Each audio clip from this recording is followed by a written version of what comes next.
drinking a Yamazaki whiskey, and you're drinking a Coney Island Pilsner.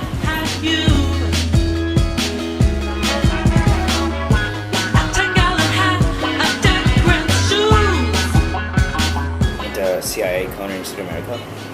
I graduated, I think, around 99. Did my internship at the Four Seasons in Chicago. And then I went back home after I graduated. Went to open John George's Long while I was in Chicago.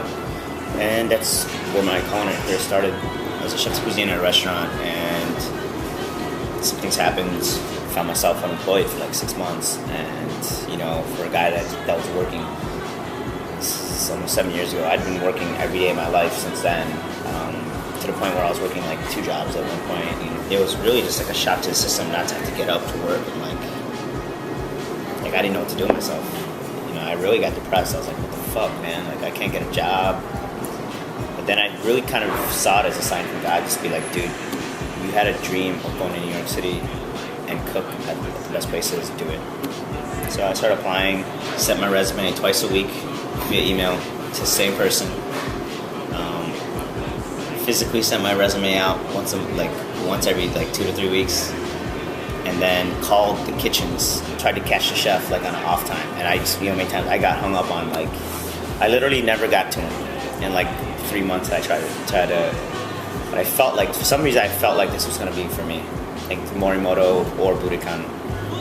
They were hiring for both those restaurants. So I was like, one of those 2 restaurants are going to pan out. I got a call back from Morimoto, not himself, but a chef de cuisine, and he said, come out for a trail in Philadelphia and hang out with us for a day, see if the vibes match. And I went out and worked like some crazy 18-hour shift. I was there at like 6 a.m. You get out until like 10 or 12, and I was just like, this is awesome. You know, like this is the East Coast, and I love it.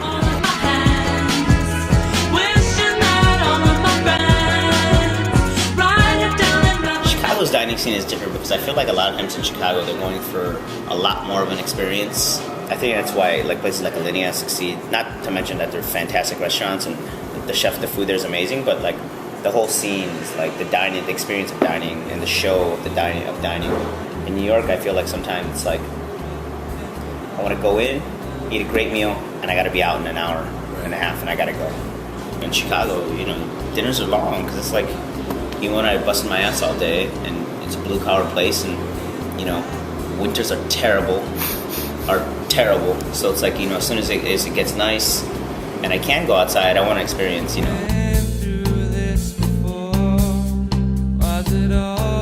Probably get a cup of coffee at Mile End, and one of their bagels.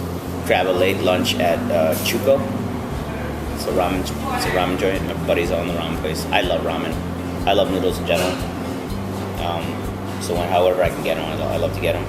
And I'd love to finish up at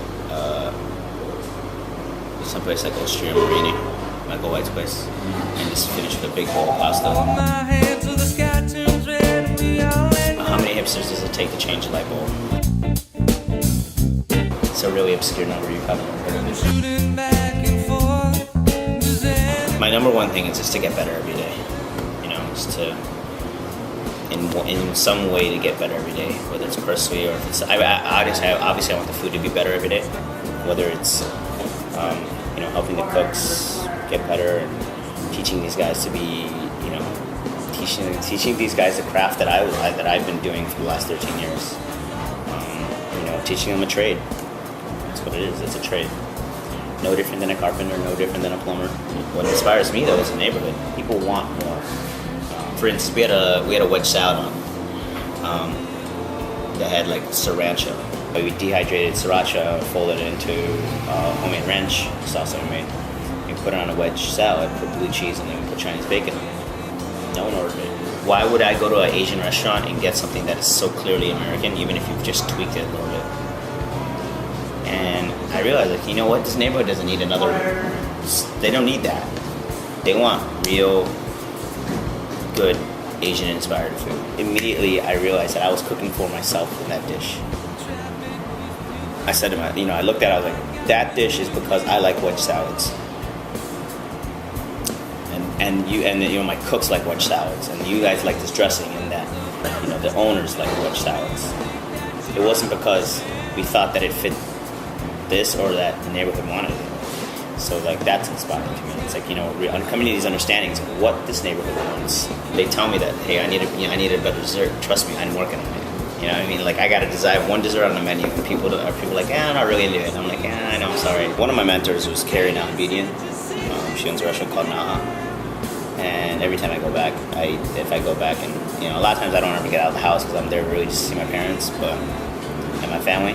But when I see her food just always blows me away at how good everything is. The food's so good. She's the first person to really that got me into like that whole sustainable, local, really knowing your farmers. The city is really such an inspiration. I mean, it's really not so much as one person. I just got a bike and like I biked over the Brooklyn Bridge and like biked through Chinatown a little early. I was like, you see the ducks hanging in the streets. You see, these guys rolling up in these big white vans, and all of a sudden, like 4 whole hogs come out of it. Like, it's the energy of the city. Just like, how could you not push yourself after you see that? If I have to say one chef, I mean, John George has always been. I worked with him once at Long, and it's always been just the pinnacle for me. It's who I aspire to kind of be. A guy who's got, he's got a ton of restaurants. He's still. John George is still probably one, the dining room, still probably one of the best restaurants in New York City for my money. I mean, it's a bunch of people, like you see what Wiley the Friend does, and it's just like, I can never be that, but I really hope. He's just inspiring. His creativity is so inspiring. The way he just, this is what we're doing. I'm not changing my concept for anybody. He stuck to his guns on the Lower East Side. He's been there for, 10 years.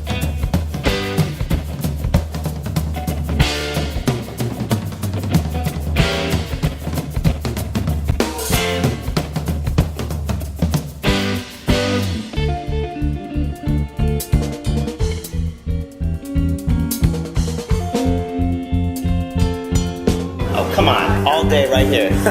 He played for Chicago Bulls, number 23, out of North Carolina, Michael Jeffrey Jordan, all day. And there's I don't care who wants to dispute that, he's my pinnacle. I mean, he's that dude, his willingness to win. And I don't know, I mean, people say he's a jerk, and you don't need to be a nice guy to play ball. And to win, when you win championships, sometimes you gotta hurt some people's feelings. And you know what? I carried a lot of that when I started competing. Totally different. You do have to be nice. I have to be nice. I'm not as good as someone like Paulie Brand or Greg Coons or John George. But what do I get off yelling at somebody? I'm not as good as anyone else. So I have to teach them with other methods. Because my, yelling at somebody is not good. I can't justify that. I'm not so good where I can just start yelling at somebody and say, you better know what to do. I can't talk to people like that. Yeah, MJ, baby. All day.